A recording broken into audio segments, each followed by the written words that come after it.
श्री गणेशाय नमः। श्री गोपीजनवल्लभाय नमः। श्रीमद्भागवत महापुराण अष्टम स्कंध अथ तृतीयोऽध्याय। गजेंद्र के द्वारा भगवान की स्तुति और उसका संकट से मुक्त होना।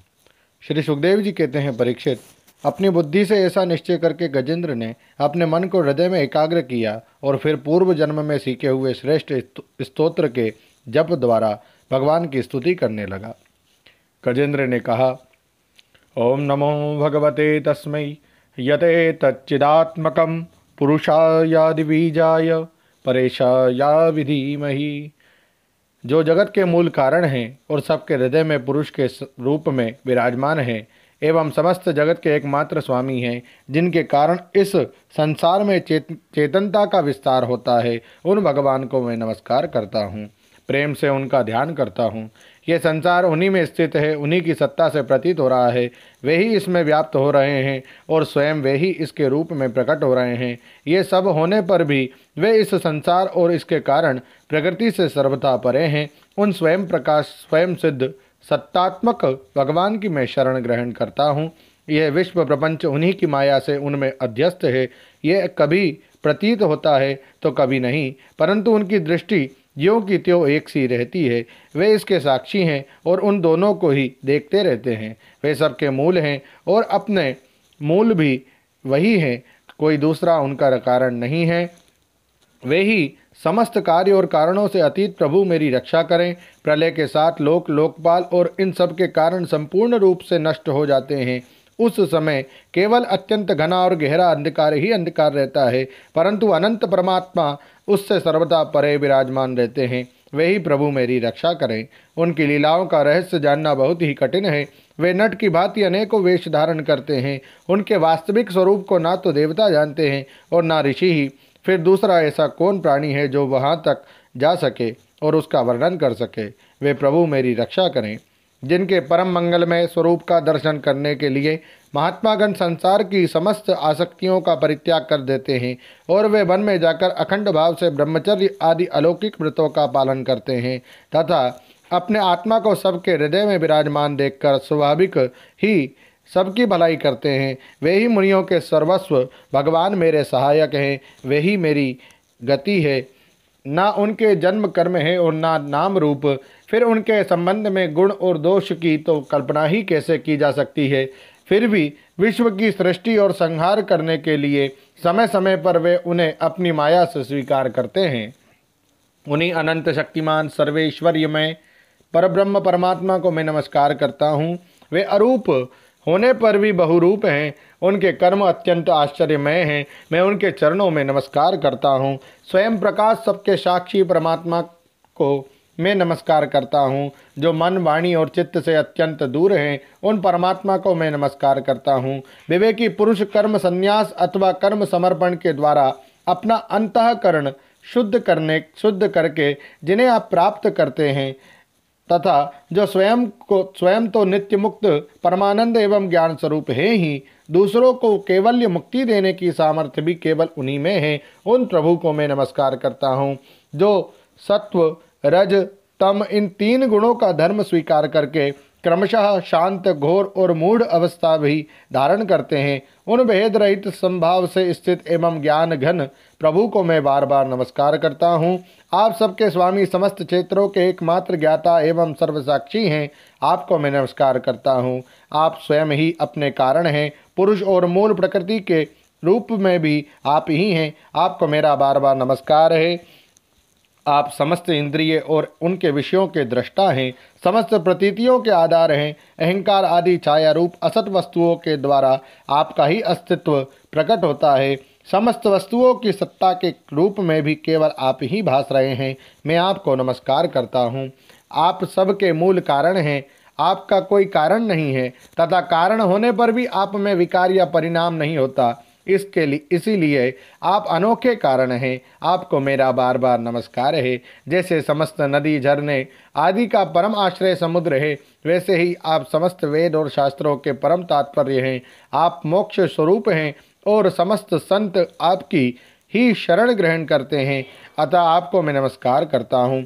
जैसे यज्ञ के काष्ठ अरणी में अग्नि गुप्त रहती है, वैसे ही आपने अपने ज्ञान को गुणों की माया से ढक रखा है। गुणों में क्षोभ होने पर भी उनके द्वारा विविध प्रकार की सृष्टि रचना का आप संकल्प करते हैं। जो लोग कर्म संन्यास अथवा कर्म समर्पण के द्वारा आत्म तत्व की भावना करके वेद शास्त्रों से ऊपर उठ जाते हैं, उनके आत्मा के रूप में आप स्वयं ही प्रकाशित हो जाते हैं। आपको मैं नमस्कार करता हूँ। जैसे कोई दयालु पुरुष फंदे में पड़े हुए पशु का बंधन काट दे, वैसे ही आप मेरे जैसे शरणागतों की फांसी काट देते हैं। आप नित्य मुक्त हैं, परम करुणामय हैं और भक्तों का कल्याण करने में आप कभी आलस्य नहीं करते। आपके चरणों में मेरा नमस्कार है। समस्त प्राणियों के हृदय में अपने अंश के द्वारा अंतरात्मा के रूप में आप उपलब्ध होते रहते हैं। आप सर्वेश्वर्य पूर्ण एवं अनंत हैं। आपको मैं नमस्कार करता हूँ। जो लोग शरीर, पुत्र, गुरुजन, ग्रह, संपत्ति और स्वजनों में आसक्त हैं, उन्हें आपकी प्राप्ति अत्यंत कठिन है, क्योंकि आप स्वयं गुणों की आसक्ति से रहित हैं। जीवन मुक्त पुरुष अपने हृदय में आपका निरंतर चिंतन करते रहते हैं। उन सर्वेश्वरीय पूर्ण ज्ञान स्वरूप भगवान को मैं नमस्कार करता हूँ। धर्म, अर्थ, काम और मोक्ष की कामना से मनुष्य उन्हीं का भजन करके अपनी अभिष्ट वस्तु प्राप्त कर लेते हैं। इतना ही नहीं, वे उनको सभी प्रकार का सुख देते हैं और अपने ही जैसा अविनाशी पार्षद शरीर भी देते हैं। वे ही परम दयालु प्रभु मेरा उद्धार करें। जिनके अनन्य प्रेमी भक्तजन उन्हीं की शरण में रहते हुए उनसे किसी भी वस्तु की, यहाँ तक कि मोक्ष की भी अभिलाषा नहीं करते, केवल उनकी परम दिव्य मंगलमयी लीलाओं का गान करते हुए आनंद के समुद्र में निमग्न रहते हैं।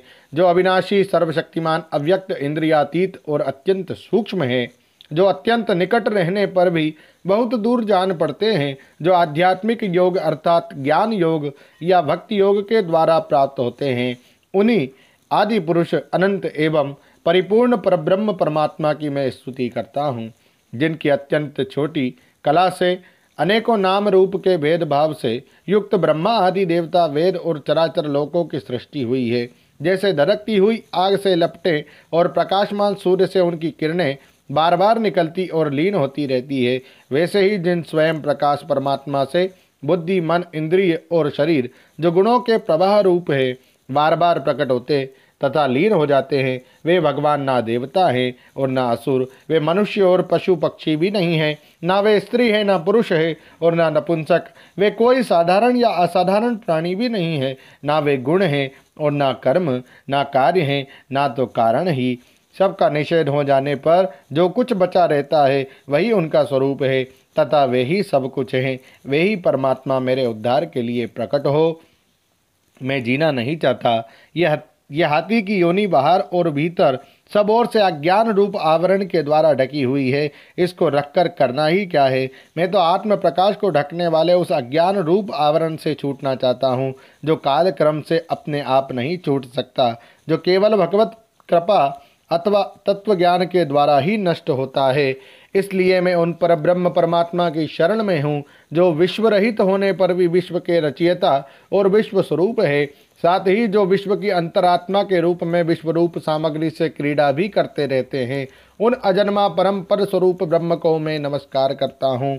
योगी लोग योग के द्वारा कर्म वासना और कर्म फल को भस्म करके अपने योग शुद्ध हृदय में जिन योगेश्वर भगवान का साक्षात्कार करते हैं, उन प्रभु को मैं नमस्कार करता हूँ।